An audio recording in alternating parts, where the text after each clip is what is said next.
Hello বন্ধুরা, good morning. যেমন কথা দিয়েছিলাম সেরকম আবার একটা নতুন ব্লগ নিয়ে চলে এসেছি। আর এখন কটা বাজে জানো? এখন বাজে হচ্ছে রাত 3:45, সরি 3:30 কি 3:45 হবে, রাত নয়, সকালই হয়ে গেছে। আমার কাছে তো সকালই। তো দেখো রাস্তা পুরো খালি। আমি এখন বেরিয়েছিলাম ফুল তুলতে। এই যে সামনে যে গাছটা দেখতে পাচ্ছ, টগর গাছটা, হ্যাঁ এটাই। আর এই গাছটা, এই দুটো গাছ থেকে আমি ফুল তুলি। তো আমার ফুল তোলা হয়ে গেছে, ঘরটাও মোটামুটি ক্লিন করা হয়ে গেছে। এখন আমার বাকি হচ্ছে দাঁড়া আগে ফুলগুলো দেখিনি। এই হচ্ছে দেখো, এতটা ফুল পেয়েছি আজকে। তো যদিও ফুলটা আমি একা নেবো না, আমরা 4 জন নেবো, আমি, আমার শাশুড়ি মা, আমার 2 দিদি শাশুড়ি নেব, ঠিক আছে। আর এমনি আজকে হচ্ছে তোমার যেহেতু বৃহস্পতিবার, তো প্রত্যেক বুধবার করে আমাদের ফুল দিয়ে যায় ঠাকুরমশাই যিনি পুজো করেন। তো ওনাকে বলা আছে, উনি প্রত্যেক বৃহস্পতিবার এরকম 2 প্যাকেট করে আমাদের ফুল দিয়ে যায়। কিন্তু তারপরেও সাদা ফুল তো লাগে, আর আমাকে দিয়ে যায়, বাট বাকি সবার তো ফুল লাগে, তাই আমি সবার জন্য তুলে দিই। কারণ বেলা হয়ে গেলে না আর একটাও গাছে ফুল থাকে না। আর আমি যদি সকাল সকাল না উঠি তো আমার তো কাজ কমপ্লিট হবে না। আর এই দেখো আমার বিধ্বস্ত অবস্থা, সকালবেলায় এরকমই আমি সাধারণত থাকি। তো এই অবস্থা নিয়ে তাও আমি একটু হাসি, আমার ঘুম কাটে না সকালবেলা। আর দেখো মোটামুটি সব কাজ কমপ্লিট, এখন একটু একটু সকাল হয়ে গেছে। আর এখন বাজে হচ্ছে 4:45। তো দেখছি একটু একটু আলো ফুটছে। আর এখন তাও আগে না 4:45টার সময় সকালই হয়ে যেত। এখন না 4:45টার সময় সকাল হচ্ছে না। দেখো তখন একটা ট্রেন যাচ্ছিল 3:30টার সময়, এখন ট্রেন না, এটা ইঞ্জিনটা যাচ্ছে। তো যাই হোক, আমার এদিকে দেখো উঠোন টুঠুন সব ধোয়া হয়ে গেছে, ঘর মোছা হয়ে গেছে, মানে যত বাসি কাজ ছিল সব কমপ্লিট। আর এবারে আমি যাব হচ্ছে মর্নিং ওয়াকে। তার আগে আমাকে কি করতে হবে, রেডি হতে হবে। আর আমার সঙ্গে যে আমার বান্ধবী যায়, সে আজকে যাবে না। তো আমার খুব রাগ হয়েছে, আমি আর তার সাথে কথা বলিনি। তো ভাবলাম চলো এবার তোমাদের সঙ্গে নিয়ে বেরিয়ে পড়ি, আর গল্প করতে করতে যাওয়া যাক। তো এই জামাটা এখন আমি পরবো। তো দাঁড়াও, জামাটা পরে একদম রেডি হয়ে নিয়ে আবার তোমাদের কাছে আসছি। তো চলো, এই দেখো আমি জামা পরে চলে এসেছি। আমার কানে হেডফোনটাও লাগিয়ে নিয়েছি, কারণ এটাই এখন আমার বান্ধবী।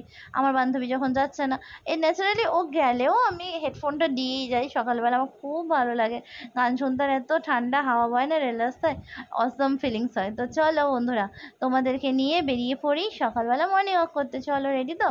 আর আজকে আমি তোমাদের সঙ্গে আরেকটা জিনিস শেয়ার করব, সেটা হচ্ছে আমার বাবানের বার্থডের ভিডিওটা। তো আমি তো তখন ভিডিও বানাচ্ছিলাম না, তো যেটুকু করে শেয়ার করে রেখেছিলাম সেটাই এর সাথে লাস্টে অ্যাড করে দেবো।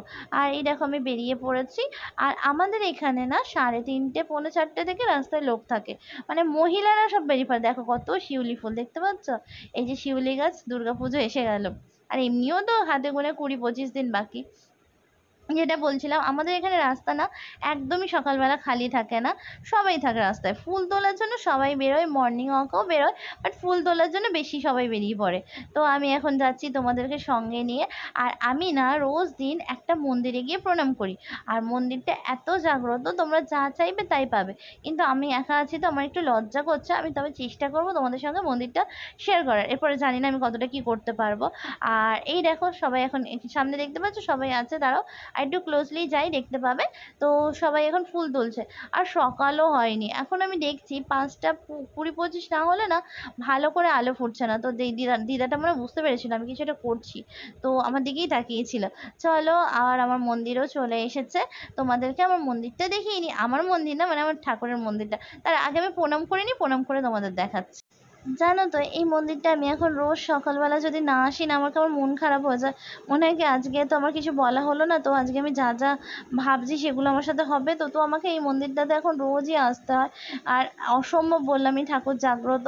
তো আমি না চেষ্টা করছি তোমাদেরকে একটু দেখানোর, এই দেখো। বাট ভালো করে দেখাতে পারলাম না, তবে খুব শিগগিরই আমি তোমাদের সঙ্গে ভালো করে ঠাকুরটা শেয়ার করব। এটা হচ্ছে পঞ্চমুখী বজরংবলী, ঠিক আছে। আর আমার মর্নিং ওয়াক ডান, আমার হাঁটা হয়ে গেছে। এবার আমি বাড়ি ফিরছি। বাড়ি ফিরে জানি না কতটা ভিডিও করতে পারবো, কারণ এখন টাইম হয়ে গেছে 6টা।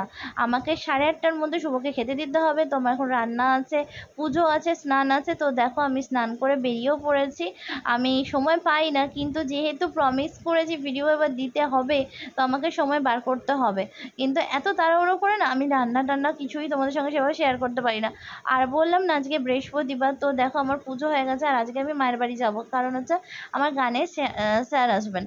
তো তার জন্য আমি তাড়াহুড়ো করে 9টার মধ্যে আমাকে বেরোতে হবে। তো বোঝো স্নান, পুজো, ঠাকুরের বাসন ধোয়া, রান্না, কত তাদের শুভকে খেতে দেওয়া, সেই বাসন ধোয়া, রান্নাঘর ক্লিন করা, তো কত তাড়াহুড়ো করে সব কিছু করেছি। আর এই দেখো এই সিংহাসন সাজানো হয়ে গেছে। আর বিশ্বাস করো এই মানে ঠাকুরের সিংহাসন, ঠাকুরের মন্দিরের সামনে এসে বসলে কেমন একটা অদ্ভুত শান্তি হয় না? তো আমার পুজো হয়ে গেছে, এদিকে শুভর খাওয়া হয়ে গেছে, এদিকে সমস্ত কাজ আমার কমপ্লিট। এবার চলো আমি রেডি হয়ে নিই। আর এই দেখো আমি রেডি হয়ে গেছি। আর রেডি হয়ে একখানা ঠাকুরের প্রসাদ খেয়ে নিলাম।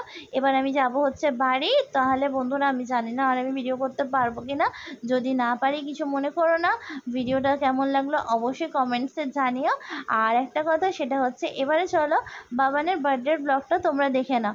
আর খুব শিগগিরই মা, আবার একটা নতুন ব্লগে দেখা তর্ক করো দেখা না, হবে একটা তোমার ফ্রিজে সঙ্গে। ঠান্ডা আর জল ছিল, এটা যেটা হচ্ছে জানো না সেটা বাবানের নিয়ে কথা বার্থডের বলো দিন না। সকালবেলা আমার মা ওকে খাইয়ে দিচ্ছে, 5 রকম ভাজা টাজা সব কিছু দিয়ে ওকে খাওয়ানো হচ্ছে।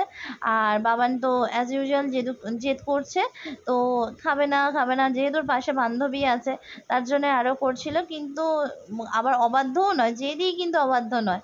তো যাই হোক ওকে খাওয়ানো চলছে। তলো বলছি, সরি, চলো তোমাদের সঙ্গে একেবারে সন্ধ্যেবেলা দেখা হচ্ছে। আর এই দেখো এটা হচ্ছে আমাদের ঘরের এন্ট্রেন্সটা। তো এইভাবে সাজানো হয়েছিল বাবানের বার্থডের দিন সামনেটা। আর এবারে চলো আমি আমাকে দেখাই। আর আর বার্থডে গার্লকে দেখো দেখো দেখো।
তো দেখো এখানে আমার ঝুম খুব মজা করছে। আর এটা হচ্ছে ঝুমের মামাতো বোন। তো এই নিয়ে ঝুম খুব খুশি। আর একটু পরেই কেক কাটা হবে। আর এই দেখো ঝুমের ভাই এদিকে টেডি বিয়ারগুলোকে, বেলুন এই পুতুলগুলোকে ধরে ধরে টানাটানি করছে। তো যাই হোক ওরা খুব ব্যস্ত। ওরা আবার না কোলে এক ফোঁটাও থাকে না, ওরা মানে কারোর কোলেই থাকে না, ওরা সবসময় নিজেদের মতো খেলতেই পছন্দ করে। আর এই দেখো আমি আর আমার ছোট, না এটা আমার বলো বাবা। তো আমি এরকম সেজেছিলাম, তো ভালো করে তো আর ভাবিনি যে তোমাদের সঙ্গে শেয়ার করব। ভেবেছিলাম শর্টসে শেয়ার করব, ব্লগে যে শেয়ার করব সেটা ভাবিনি, তাহলে আরও ভালো করে তোমাদের দেখাতাম। আর এই ড্রেসটা আমি আমার বাবানের বার্থডে স্পেশাল নিয়েছিলাম। কেমন হয়েছে বলো। আর এখন ওরা কেক কাটবে। তো চলো কেক কাটাটা দেখাই তোমাদেরকে। এই দেখো পায়েল এখন ওদের কেক রেডি করছে। 2 ভাইয়ের 2খানা কেক, যতই একদিনে জন্মাক 2টো কেক তো লাগেই, দুজনের বার্থডে না। তো এখনও কেক কাটা হবে। আর আমরা সবাই তো ক্যামেরা নিয়ে পুরো রেডি। তো তোমরা প্লিজ বাবানকে আশীর্বাদ করো, ও যেন অনেক ভালো থাকে, অনেক বড় হয়, সুস্থ থাকে। ও খুব জ্বর হয়, ওর খুব মানে খুব 2 দিন অন্তর অন্তরই ওর শরীর খুব খারাপ হয়। তোমরা প্লিজ প্রে করো ও যেন ঠিক হচ্ছে। আর এদিকে আমাদের ডিজের সেট আপ তৈরি হচ্ছে। ডিজে শুরু হয়ে গেছিলো, বাট মেন ডিজে যে সে আসতে অনেকটা লেট করে দিয়েছিল। তো যাই হোক এদিকে সেট আপ তৈরি হচ্ছে যাতে বার্থডে কেক কাটার সময় ডিজে হয়। আমি সেটা দিতে পারছি না, কপিরাইট হবে। বাট আমি জানি না আমি মিউজিকটা দিয়েছি সেটার জন্য কপিরাইট হবে কিনা। তো যাই হোক এই অবধি ভিডিওটা যদি ভালো লাগে প্লিজ দেখতে দেখতে একটু লাইক করে দাও। তোমাদের জন্য আবার ফিরে এসেছি, তোমরা যদি একটু সাপোর্ট করো আমার চ্যানেলটা অনেক দূর যেতে পারে। তোমাদের সাপোর্টে তো লোক কোথা থেকে কোথায় চলে যাচ্ছে, আমাকে একটুখানি সাপোর্ট করো আমার এই চ্যানেলটাকে গ্রো করার জন্য। তো চলো আমি এখানে আমার বান্ধবীর সাথে ব্যস্ত, ওখানে পায়েলের বেস্ট ফ্রেন্ডের সাথে ব্যস্ত, আর এখানে আমি আমার বন্ধুর সাথে ব্যস্ত। বন্ধুর মুখে দেখা যাচ্ছে না, ও বাবা আলোর উল্টো দিকে হয়ে গেছে। তো তো চলো বন্ধুরা আজকের ব্লগটা আমি এখানেই শেষ করছি। আশা করি ভিডিওটা তোমাদের ভালো লেগেছে। আর এই ভিডিওতে যদি একটুখানি কিছু তোমাদের ভালো লাগে প্লিজ লাইক করো, শেয়ার করো। আর প্লিজ যদি আমার চ্যানেলে নতুন হয়ে থাকো প্লিজ প্লিজ প্লিজ চ্যানেলটাকে সাবস্ক্রাইব করে দিও, তাহলে আমি অনেক খুশি হয়ে যাব। আর হ্যাপি বার্থডে বাবানকে অবশ্যই কমেন্টসে লিখে দিও। আর বাবানের জন্য প্লিজ প্রে করো। খুব শিগগিরই দেখা হচ্ছে তোমাদের সঙ্গে আরেকটা নতুন ব্লগে। এবার আমি ভেবেছি যে আমি তোমাদের সঙ্গে ব্লগগুলো শেয়ার করলেও যে ব্লগগুলো আমার ডেলি লাইফও একটু শেয়ার করব, তার মাঝখানে ঘুরতে যাওয়ার বা যাই হোক সেই ভিডিওগুলো দেবো। তোমরা কি এইভাবে দেখতে চাও? তো সেটা অবশ্যই আমাকে কমেন্টসে জানিও। তো আমরা অনেক মজা করেছিলাম বাবানের বার্থডেতে। আজকের মতো টাটা বাই বাই। খুব শিগগিরই একটা নতুন ব্লগের সঙ্গে শেষ হচ্ছে। আর এটা হচ্ছে আমার বেস্ট ফ্রেন্ড। তো বেস্ট ফ্রেন্ডকে নিয়ে ব্লগটা